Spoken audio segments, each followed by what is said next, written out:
Hey guys, and welcome to today's watercolor tutorial. Today I am going to explain my technique on how to paint and draw hair with watercolors and color pencils. I personally like to use white gouache from Schmincke in addition to watercolor and color pencils. If you don't have white gouache, you don't necessarily need it, but it can be helpful. For this tutorial I chose a light brownish hair tone so that it is not too light and not too dark, so that I can show you how I paint hair strands more obviously. I'm starting out with filling the area that defines the hairstyle with a base color. I chose a tone that is the lightest color that I can find in the hair, but not quite white. I will add whites later with either color pencils or gouache. Then, while the area is still wet, I find out where the darkest parts of my reference are and I paint them in with a dark brownish tone. For this particular one, I chose Van Dyke brown and a tiny bit of sienna to resemble the original color of the shadows best. My main technique for working with watercolors is to paint in layers. Especially if you like to achieve a realistic outcome, layering is pretty much the way to go.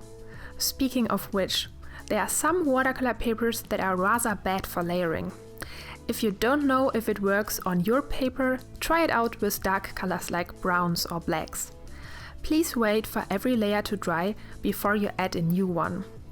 If you can't add color without lifting off the underlying paint or reactivating it so much that the white of the paper shows, then your paper is probably not suited for layering. I recently did a watercolor paper review video, so if you're not sure which paper you like, this video might be able to help you finding out which paper is the best for you. Back to the painting process.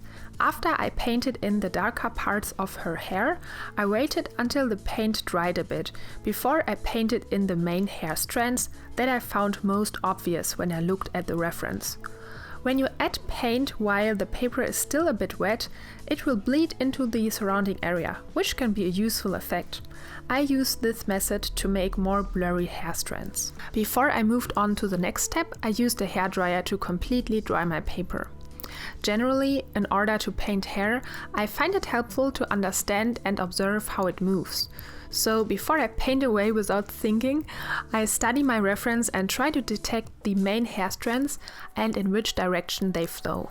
Almost every hairstyle has major strands that are separated from the rest of the strands and that even move in opposite directions. Therefore, before I begin to paint the smaller portions, I separate the biggest strands and clearly mark their position. For this tutorial, I started at the top of her head, which I separated into two areas. I found one bigger hair strand going along her forehead and another one on the side of her head. Then I painted in all the smaller hair strands, both with color pencils and watercolor. For larger portions I would use watercolors, and for strands that have a particularly difficult shape I would use color pencils because they are easier to control. Also, if I want to have sharp edges, I prefer color pencils over watercolors. While I painted in the individual strands, I try to leave out the portions where the light hits the hair. Every hairstyle has parts that reflect light, and when painting with watercolors I try to leave them out in order to imitate a light reflection. However, sometimes I find it difficult to determine the exact positions of these highlighted areas and I paint over them.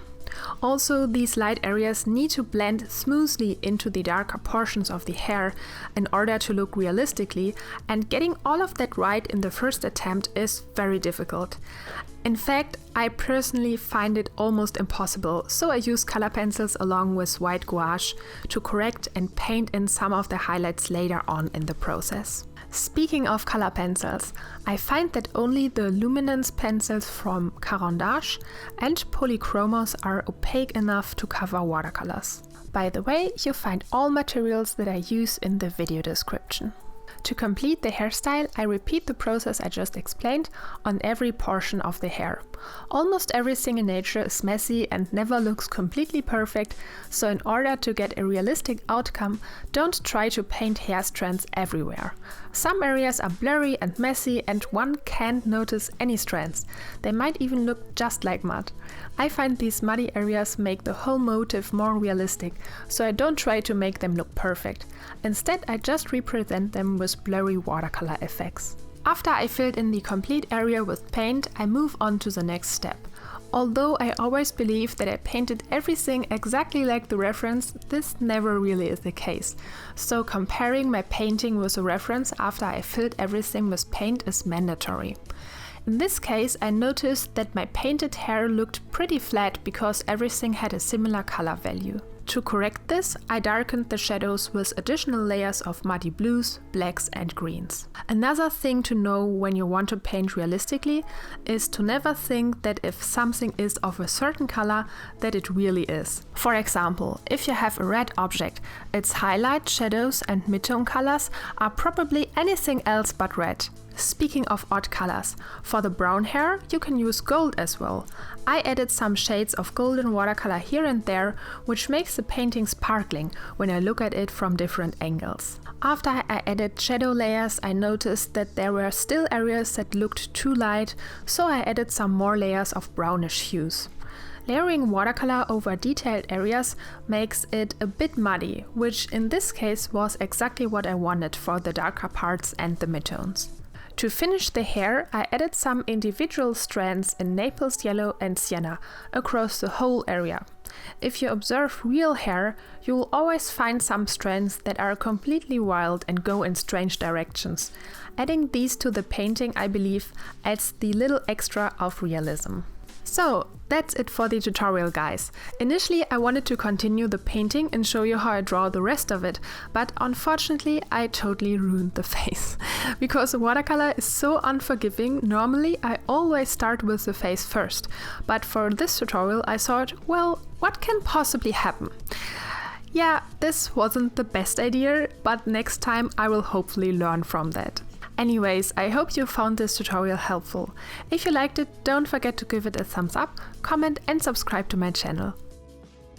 For more in-depth painting tutorials, head over to my Patreon page and select the $5 reward tier. You will gain instant access to over 50 downloadable painting tutorials, which provide you with insights into my work in progress. I also answer your questions and share helpful tips about art materials. For $10 a month, you get exclusive access to both my livestream and real-time painting videos. For $15 or more, you get beautiful art surprises, fine art prints, original watercolor illustrations and much more.